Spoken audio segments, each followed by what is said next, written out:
বন্ধু বান্ধৱীসকল, পোনপ্ৰথমতে আপোনালোকক মোৰ চেনেললৈ স্বাগতম জনাইছোঁ। বন্ধু বান্ধৱীসকল, আজি মই আপোনালোকৰ সন্মুখত আলোচনা কৰিব খুজিছোঁ আমাৰ জোনবাইৰ বিষয়ে, যাক আমি মৰমতে জোনবাই বুলি কওঁ, কিন্তু লিখা শব্দ চন্দ্ৰ বুলিও লিখিব পাৰি, জোন বুলিও লিখিব পাৰি। জোনবাই সম্পৰ্কে আমি সৰু কালৰ পৰাই আমি আইতাসকলৰ পৰা ককাসকলৰ পৰা বিভিন্ন ধৰণৰ সাধু শুনিছোঁ। বিভিন্ন ধৰণৰ সংগীতত জোনবাইৰ বিষয়ে বৰ্ণনা আছে। পোনপ্ৰথমতে জোনবাইটোক আমি ভগৱান জ্ঞান কৰিছিলোঁ আৰু হিন্দু শাস্ত্ৰ মতে এতিয়াও জোনবাইক এগৰাকী উপস্য দেৱতা হিচাপে জ্ঞান কৰা যায়। বন্ধু বান্ধৱীসকল, আমি যেতিয়া সৰু আছিলোঁ, সৰুকালৰ সময়ছোৱাত যেতিয়া আমি চোতালৰ ঢাৰি পাৰি লেম্প জ্বলাই পঢ়িছিলোঁ, যেতিয়া কাৰেণ্ট নাছিলে ঘৰত, আইতাই যেতিয়া ওপৰৰ পৰা দেখাই দিছিলে এই জোনবাইটোক চা, তেতিয়া ক'লা ক'লা কিছুমান তাত স্পট দেখিবলৈ পাইছিলোঁ, যাক চন্দ্ৰকলা বুলি কোৱা হয়। আমি ভাবিছিলোঁ কিনো এইবোৰ। তাৰপাছত লাহে লাহে গম পালোঁ জোনবাইত বোলে মানুহেও অৱতৰণ কৰিছে। পোনপ্ৰথমতে Neil Armstrong, Edwin Aldrin, Michael Collins নামৰ তিনিগৰাকী বিজ্ঞানীয়ে জোনবাইত পদাৰ্পণ কৰা বুলিও গম পালোঁ আমেৰিকাৰ পৰা। জোনবাইৰ ক্ষেত্ৰত আমাৰ ভাৰতবৰ্ষও ৰিচাৰ্চ কৰা বা গৱেষণাৰ ক্ষেত্ৰত পিছ পৰি থকা নাই। ভাৰতেও জোনবাইৰ ওপৰত বিভিন্ন ধৰণৰ গৱেষণা কৰি আছে। আনকি জোনবাইত বা চন্দ্ৰত বা চন্দ্ৰপৃষ্ঠত বসতি স্থাপন কৰাৰ সপোনো ভাৰতবৰ্ষই দেখিছে। ভাৰতবৰ্ষৰ লগতে আমেৰিকা, চীন এইবিলাক দেশেও জোনবাইৰ ওপৰত বিভিন্ন ৰিচাৰ্চ কৰিছে। কম দিনৰ আগত ভাৰতবৰ্ষই জোনবাইত ৰিচাৰ্চ কৰিবৰ কাৰণে এখন চন্দ্ৰযানো প্ৰেৰণ কৰিছে। আমি সকলোৱে এইবোৰ কথা জানো। গতিকে বন্ধু বান্ধৱীসকল, আজি মই আপোনালোকক ক'ব খুজিছোঁ জোনবাইৰ ওপৰত ৰিচাৰ্চ কৰি থকা এখন বিশ্ববিদ্যালয়ৰ এটা গৱেষণাৰ টকাৰ ওপৰত নিৰ্ধাৰণ কৰি পেলাই এটা বিশেষ টকাৰ আপোনালোকৰ সন্মুখত মই চমুকৈ আগবঢ়াব খুজিছোঁ। অতি চহকী আমেৰিকা যুক্তৰাষ্ট্ৰৰ এখন বিশ্ববিদ্যালয়ৰ নাম হৈছে মেৰিলেণ্ড বিশ্ববিদ্যালয়, যাক মেৰিলেণ্ড ইউনিভাৰ্চিটি বুলি কোৱা হয়। এই বিশ্ববিদ্যালয়খন আমেৰিকা যুক্তৰাষ্ট্ৰত অৱস্থিত। মেৰিলেণ্ড বিশ্ববিদ্যালয় আদিম কালৰে পৰাই, বহুদিন আগৰ পৰাই জোনবাইৰ ওপৰত বিভিন্ন ধৰণে ৰিচাৰ্চ কৰি আহিছে আৰু তেওঁলোকক নাছায়ো বিভিন্ন ধৰণে সহায় কৰি আহিছে। এই মেৰিলেণ্ড বিশ্ববিদ্যালয়ৰ বিজ্ঞানীসকলৰ এটা দলে জোনবাইৰ ওপৰত ৰিচাৰ্চ কৰি পেলাই এটা গৱেষণা টকা এটা বনাইছে আৰু গৱেষণা টকাটো মই ৰিচেণ্টলি পঢ়িবলৈ পাইছিলোঁ আৰু পঢ়ি পেলাই মই নিজে বহুত আচৰিত হ'লোঁ আৰু বহুত কৌতূহল জন্মিছিলে জোনবাইৰ ওপৰত, আৰু সেই কৌতূহল কিছুমান মোৰ দূৰ হৈছিলে। এই গৱেষণা পত্ৰটোত লিখা আছে যে জোনবাইটো বোলে আমাৰ, অৰ্থাৎ চন্দ্ৰটো বোলে আমাৰ দিনক দিনে সংকুচিত হৈ আহিছে। অৰ্থাৎ চন্দ্ৰপৃষ্ঠৰ মাটিকালি দক্ষিণ মেৰুৰ ফালে সংকুচিত হৈ আহিছে আৰু এই পৰিঘটনাটো যোৱা কেইবা কোটি বছৰৰ পৰা চন্দ্ৰত ঘটি আছে আৰু এনেকুৱা হৈ থাকিলে চন্দ্ৰৰ আকাৰ অনুক্ৰমে সৰু হৈ আহিব। ইয়াৰ উপৰি বিজ্ঞানীসকলে আৰু এটা বহুত ডাঙৰ চাঞ্চল্যকৰ তথ্য আমালৈ আগবঢ়াইছে। সেইটো হৈছে চন্দ্ৰ হৈছে ডাঙৰ ডাঙৰ শিলাখণ্ডৰ সমষ্টি, অৰ্থাৎ ডাঙৰ ডাঙৰ শিলৰ পাহাৰজাতীয় বস্তু চন্দ্ৰত আছে। কিন্তু কথাটো হৈছে যোৱা কেইবা কোটি বছৰ ধৰি চন্দ্ৰপৃষ্ঠত বহুতো ধূমকেতুৱে আঘাত কৰিছে। এই ধূমকেতুৰ আঘাতৰ ফলত চন্দ্ৰপৃষ্ঠত থকা ডাঙৰ ডাঙৰ শিলবিলাক ভাঙি সৰু সৰু টুকুৰাত পৰিণত হৈছে, যাৰ ফলত চন্দ্ৰপৃষ্ঠত বহুত ডাঙৰ ডাঙৰ কিছুমান শিলৰ টুকুৰা বা শিলৰ টুকুৰাৰ সংখ্যা চন্দ্ৰত বাঢ়ি গৈছে। ইয়াৰ উপৰিও টকাটোত উল্লেখ কৰিছে যে যোৱা 50 বছৰত চন্দ্ৰত এনেকুৱাকৈ কিছুমান ডাঙৰ ডাঙৰ ভূমিকম্প হ'বলৈ আৰম্ভ কৰিছে, যাৰ ফলত চন্দ্ৰত বা চন্দ্ৰপৃষ্ঠত বহুত বেছি ধৰণৰ ক্ষতি সাধন হৈছে। পৃথিৱীত মাত্ৰ কেইবা ছেকেণ্ডমান ভূমিকম্প হ'লেই কি হয়, আমাৰ বিভিন্ন ধৰণৰ ক্ষয় ক্ষতি হয়। উদাহৰণস্বৰূপে আমি নেপাল, জাপান এইবিলাকৰ কথা ল'ব পাৰোঁ। কেইবা ছেকেণ্ডমান জোকাৰণিত যথেষ্ট ক্ষতি হয়, ঘৰ দুৱাৰ ভাঙি যায়, ৰাস্তা ঘাট ব্লক হৈ যায়, কিমান যে ক্ষতি হয় আপোনালোকে জানে, কিমান মানুহৰ মৃত্যু হয়। সেনেকৈ চন্দ্ৰতো যে ভূমিকম্প আহে সেইটো কথা আপোনালোকেও জানে। কিন্তু আপোনালোকক মই জনাবলৈ পাই সুখী হ'ম যে চন্দ্ৰ আৰু পৃথিৱীৰ যিটো ভূমিকম্প তাৰ এটা পাৰ্থক্য আছে। পৃথিৱীত ভূমিকম্প আহে কেইবা ছেকেণ্ডৰ কাৰণে কেইবা মিনিটৰ কাৰণে, কিন্তু চন্দ্ৰত যে ভূমিকম্পবিলাক যে মই অহা বুলি উল্লেখ কৰিছোঁ, এই ভূমিকম্পবিলাক কি হয় কেইবা ঘণ্টা ধৰি পেলাই চন্দ্ৰপৃষ্ঠত চলে, অৰ্থাৎ চন্দ্ৰৰ ভূমিকম্পটো কেইবা ঘণ্টালৈকে চলে। আৰু এনেকুৱা ধৰণৰ ভূমিকম্প যোৱা 50 বছৰত চন্দ্ৰত যথেষ্টখিনি হৈছে আৰু হৈ আছে, আৰু যাৰ ফলত চন্দ্ৰপৃষ্ঠৰ যথেষ্টখিনি ক্ষতি হৈছে। আপোনালোকে জানেনে চন্দ্ৰ আৰু সূৰ্য পৃথিৱীৰ পোহৰৰ এটা উৎস। দিনত সূৰ্যই পোহৰ দিয়ে, ৰাতি চন্দ্ৰই আমাক পোহৰ দিয়ে। আপোনালোকে কল্পনা কৰকচোন, চন্দ্ৰ নোহোৱাকৈ পৃথিৱীখন কল্পনা কৰিব পাৰি জানো? হয়তো আপোনালোকে প্ৰথমতে ভাবি ল'ব যে পাৰি, কিয় নোৱাৰি, এন্ধাৰ ৰাতিও থাকে 15 দিন আৰু 15 দিন পোহৰ ৰাতি থাকে, গতিকে পাৰি। সেইকেইদিনত আমি ইনভাৰ্টাৰ জ্বলাম, ছ'লাৰ লাইট জ্বলাম, লাইট জ্বলি থাকিব, টৰ্চ থাকিব, কিনো।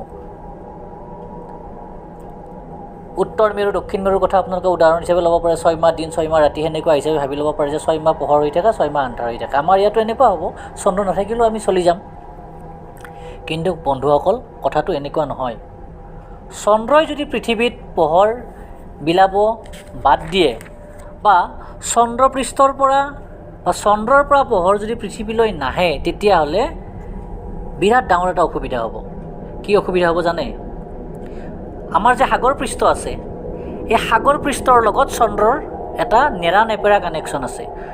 যদি চন্দ্ৰৰ পোহৰ পৃথিৱীত নপৰে, তেতিয়াহ'লে সাগৰ পৃষ্ঠৰ জলৰাশিটো ওফন্দি উঠিব।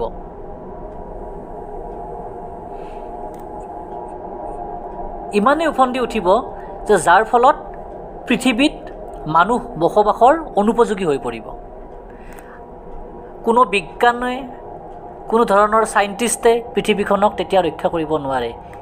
বিজ্ঞানো ফেইলৰ হৈ যাব। যদিহে চন্দ্ৰৰ পোহৰ পৃথিৱীত নাহে, বিজ্ঞানেও পৃথিৱীখন ধ্বংসমুখৰ পৰা বচাব নোৱাৰে। ইয়াৰ উপৰি আৰু এটা ডাঙৰ পৰিঘটনা ঘটিব। কি জানে? সেইটো হৈছে পৃথিৱীৰ উষ্ণতা ইমানেই কমি যাব চাৰিওফালে বৰফ হৈ যাব, আৰু পৃথিৱীত মানুহ বসবাসৰ অনুপযোগী হ'ব, ইমানেই ঠাণ্ডা হ'ব। তাৰোপৰি পৃথিৱীখনৰ যিটো গতি, পৃথিৱীৰ গতিটোৰ ওপৰতো প্ৰভাৱ পৰিব। অৰ্থাৎ চন্দ্ৰৰ পৰা পোহৰ যদি পৃথিৱীত নাহে, তেতিয়াহ'লে পৃথিৱীৰ যিটো গতি, সেই গতিটোও কমি যাব। চাওকচোন কিমান অসুবিধা হ'ব। প্ৰথম অসুবিধাটো হ'ল আমাৰ সাগৰ পৃষ্ঠৰ জলৰাশি ওফন্দি উঠিব, পৃথিৱীৰ উষ্ণতা অত্যন্ত কমি যাব, আৰু ইমানেই কমিব যে ইয়াত পৃথিৱীত জীৱকুল বসবাস কৰি থাকিব নোৱাৰে, চাৰিওফালে বৰফ হৈ যাব। তাৰোপৰি পৃথিৱীৰ গতি কমি যাব।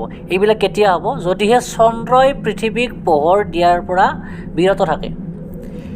গতিকে ভাবক, ভগৱানৰ সৃষ্টি, মহাজাগতিক পৰিঘটনা বা মহাকাশ বিজ্ঞানৰ সৃষ্টিটো হৈছে ভগৱানৰে, আল্লাৰে হয়। চাওকচোন কি সুন্দৰকৈ পৃথিৱীখন বনাইছে। এই যিটো গৱেষণাৰ টকা, এইটো পঢ়িবলৈ পাই মই অত্যন্ত বিস্ময়কৰ হৈছিলোঁ। ভাবিলোঁ এই টকাটো আপোনালোকক মই নিজৰ ভিডিঅ'ৰ মাধ্যমেৰে ইউটিউবত জনালে আপোনালোকো সুখী হ'ব। সেইটো কাৰণে মই আপোনালোকক এই ভিডিঅ'টো জনালোঁ। আশা কৰিছোঁ আপোনালোক উপকৃত হ'ব। যদি আপোনালোকে মোৰ ভিডিঅ' চাই ভাল পায়, মোৰ চেনেলটো ছাবস্ক্ৰাইব কৰিব আৰু মোক কমেণ্ট কৰিবলৈ নাপাহৰিব। ধন্যবাদ। জয় আই অসম। বন্ধু বান্ধৱীসকল, পোনপ্ৰথমতে আপোনালোকক মোৰ চেনেললৈ স্বাগতম জনাইছোঁ। বন্ধু বান্ধৱীসকল, আজি মই আপোনালোকৰ সন্মুখত আলোচনা কৰিব খুজিছোঁ আমাৰ জোনবাইৰ বিষয়ে, যাক আমি মৰমতে জোনবাই বুলি কওঁ, কিন্তু লিখা শব্দ চন্দ্ৰ বুলিও লিখিব পাৰি, জোন বুলিও লিখিব পাৰি। জোনবাই সম্পৰ্কে আমি সৰুকালৰ পৰাই আমি আইতাসকলৰ পৰা, ককাসকলৰ পৰা বিভিন্ন ধৰণৰ সাধু শুনিছোঁ। বিভিন্ন ধৰণৰ সংগীতত জোনবাইৰ বিষয়ে বৰ্ণনা আছে। পোনপ্ৰথমতে জোনবাইটোক আমি ভগৱান জ্ঞান কৰিছিলোঁ, আৰু হিন্দু শাস্ত্ৰ মতে এতিয়াও জোনবাইক এগৰাকী উপস্য দেৱতা হিচাপে জ্ঞান কৰা যায়। বন্ধু বান্ধৱীসকল, আমি যেতিয়া সৰু আছিলোঁ, সৰুকালৰ সময়ছোৱাত যেতিয়া আমি চোতালৰ ঢাৰি পাৰি লেম্প জ্বলাই পঢ়িছিলোঁ, যেতিয়া কাৰেণ্ট নাছিলে ঘৰত, আইতাই যেতিয়া ওপৰৰ দেখাই দিছিলে এই জোনবাইটোক চা, তেতিয়া ক'লা ক'লা কিছুমান তাত স্পট দেখিবলৈ পাইছিলোঁ, যাক চন্দ্ৰকলা বুলি কোৱা হয়। আমি ভাবিছিলোঁ কিনো এইবোৰ। তাৰপাছত লাহে লাহে গম পালোঁ জন বাইট বোলে মানুহেও অৱতৰণ কৰিছে। পোনপ্ৰথমতে নীল Armstrong, Edwin Aldrin, Michael Collins নামৰ 3গৰাকী বিজ্ঞানীয়ে জন বাইট পদাৰ্পণ কৰা বুলিও গম পালোঁ আমেৰিকাৰ পৰা। জন বাইৰ ক্ষেত্ৰত আমাৰ ভাৰতবৰ্ষও ৰিচাৰ্চ কৰা বা গৱেষণাৰ ক্ষেত্ৰত পিছ পৰি থকা নাই। ভাৰতেও জন বাইৰ ওপৰত বিভিন্ন ধৰণৰ গৱেষণা কৰি আছে। আনকি জন বাইট বা চন্দ্ৰত বা চন্দ্ৰপৃষ্ঠত বসতি স্থাপন কৰাৰ সপোনো ভাৰতবৰ্ষই দেখিছে। ভাৰতবৰ্ষৰ লগতে আমেৰিকা, চীন এইবিলাক দেশেও জন বাইৰ ওপৰত বিভিন্ন ৰিচাৰ্চ কৰিছে। কম দিনৰ আগত ভাৰতবৰ্ষই জন বাইট ৰিচাৰ্চ কৰিবৰ কাৰণে এখন চন্দ্ৰযানো প্ৰেৰণ কৰিছে। আমি সকলোৱে এইবোৰ কথা জানো। গতিকে বন্ধু বান্ধৱীসকল, আজি মই আপোনালোকক ক'ব খুজিছোঁ জন বাইৰ ওপৰত ৰিচাৰ্চ কৰি থকা এখন বিশ্ববিদ্যালয়ৰ এটা গৱেষণাৰ টকাৰ ওপৰত নিৰ্ধাৰণ কৰি পেলাই এটা বিশেষ টকাৰ আপোনালোকৰ সন্মুখত মই চমুকৈ আগবঢ়াব খুজিছোঁ। অতি চহকী আমেৰিকা যুক্তৰাষ্ট্ৰৰ এখন বিশ্ববিদ্যালয়ৰ নাম হৈছে মেৰিলেণ্ড বিশ্ববিদ্যালয়, যাক মেৰিলেণ্ড ইউনিভাৰ্চিটি বুলি কোৱা হয়। এই বিশ্ববিদ্যালয়খন আমেৰিকা যুক্তৰাষ্ট্ৰত অৱস্থিত। মেৰিলেণ্ড বিশ্ববিদ্যালয় আদিম কালৰে পৰাই, বহুদিন আগৰ পৰাই জন বাইৰ ওপৰত বিভিন্ন ধৰণে ৰিচাৰ্চ কৰি আহিছে আৰু তেওঁলোকক নাছায়ো বিভিন্ন ধৰণে সহায় কৰি আহিছে। এই মেৰিলেণ্ড বিশ্ববিদ্যালয়ৰ বিজ্ঞানীসকলৰ এটা দলে জন বাইৰ ওপৰত ৰিচাৰ্চ কৰি পেলাই এটা গৱেষণা টকা এটা বনাইছে আৰু গৱেষণা টকাটো মই ৰিচেণ্টলি পঢ়িবলৈ পাইছিলোঁ আৰু পঢ়ি পেলাই মই নিজে বহুত আচৰিত হ'লোঁ আৰু বহুত কৌতূহল জন্মিছিলে জন বাইৰ ওপৰত, আৰু সেই কৌতূহল কিছুমান মোৰ দূৰ হৈছিলে। এই গৱেষণা পত্ৰটোত লিখা আছে যে জন বাইটো বোলে আমাৰ, অৰ্থাৎ চন্দ্ৰটো বোলে আমাৰ দিনক দিনে সংকুচিত হৈ আহিছে। অৰ্থাৎ চন্দ্ৰপৃষ্ঠৰ মাটিকালি দক্ষিণ মেৰুৰ ফালে সংকুচিত হৈ আহিছে আৰু এই পৰিঘটনাটো যোৱা কেইবা কোটি বছৰৰ পৰা চন্দ্ৰত ঘটি আছে আৰু এনেকুৱা হৈ থাকিলে চন্দ্ৰৰ আকাৰ অনুক্ৰমে সৰু হৈ আহিব। ইয়াৰ উপৰি বিজ্ঞানীসকলে আৰু এটা বহুত ডাঙৰ চাঞ্চল্যকৰ তথ্য আমলৈ আগবঢ়াইছে। সেইটো হৈছে চন্দ্ৰ হৈছে ডাঙৰ ডাঙৰ শিলাখণ্ডৰ সমষ্টি, অৰ্থাৎ ডাঙৰ ডাঙৰ শিলৰ পাহাৰজাতীয় বস্তু চন্দ্ৰত আছে। কিন্তু কথাটো হৈছে যোৱা কেইবা কোটি বছৰ ধৰি চন্দ্ৰপৃষ্ঠত বহুতো ধূমকেতুৱে আঘাত কৰিছে।